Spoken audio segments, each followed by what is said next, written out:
রূপকথার গল্পে আমরা যেমন শুনি রাজা মহারাজাদের অনেকগুলো রানী, সবাইকে নিয়ে একই প্রাসাদে বসবাস। তবে আশ্চর্যের বিষয় হলো ঠিক তেমনই এক গল্প এবার বাস্তবে দেখা গেছে কুষ্টিয়ার সদর উপজেলার পাটিকাবাড়ি এলাকায়। সেখানে এক বা দুই নয়, এখন পর্যন্ত 7টি বিয়ে করেছেন রবিউল ইসলাম, আর 7 স্ত্রীকে নিয়ে একই ছাদের নিচে বসবাস করছেন তিনি। 1999 সালে পারিবারিকভাবে প্রথম বিয়ে করেন রবিউল। প্রথম স্ত্রী রুবিনার ঘরে রয়েছে 2 সন্তান, দ্বিতীয় স্ত্রী হেলনার ঘরে রয়েছে 2 সন্তান, তৃতীয় স্ত্রী নুরুন নাহারের ঘরে রয়েছে 1 সন্তান। আর অবাক করার বিষয় হলো গত 3 মাসে আরও 3টি বিয়ে করেছেন তিনি।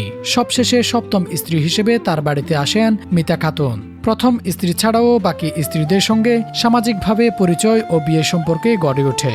বিয়ের পর থেকে এখন পর্যন্ত 7 স্ত্রীকে নিয়ে সুখে সংসার করছেন বলে দাবি রবিউলের। রবিউল বলেন 1999 সালে খুব অল্প বয়সে তার প্রথম বিয়ে হয়, পরে জীবিকার তাগিদে বিলিয়ায় যান। সেখান থেকে দেশে ফিরে ধীরে ধীরে আরো বিয়ে করেন।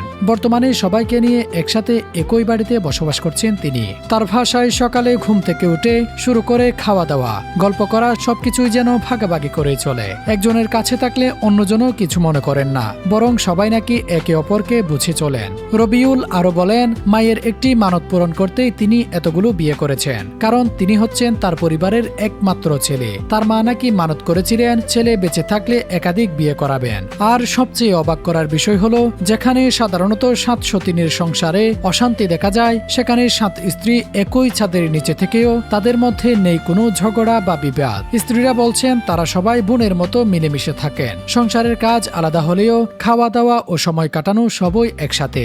বাজার থেকে কিছু আনলে রবিউল নাকি সবার জন্য সমানভাবে নিয়ে আসেন। তাদের দাবি রবিউল কখনো কাউকে ছোট বা বড় করে দেখেননি। সবাইকে সমান গুরুত্ব দেওয়ার কারণেই সংসারে কোনো সমস্যা হয় না। বর্তমান সময়ে যেখানে ছোট ছোট বিষয় নিয়ে দাম্পত্য জীবনে কলহ ও বিচ্ছেদের ঘটনা বাড়ছে, সেখানে 7 স্ত্রীকে নিয়ে একই ছাদের নিচে রবিউলের সংসার দেখে অবাক স্থানীয়রাও। এলাকাবাসীর ভাষায় তারা প্রায়ই দেখেন 7 স্ত্রী একই সাথে ঘুরতে যান, বাজার করেন, এমনকি একজনের বাবার বাড়িতেও সবাই মিলে বেড়াতে যান। তাদের মধ্যে কোনো মনোমালিন্য চোখে পড়ে না। তবে এত কিছুর পরেও রবিউল জানিয়েছেন এখন আর কোনো নতুন করে বিয়ে করার ইচ্ছে নেই তার। Desk report, true news.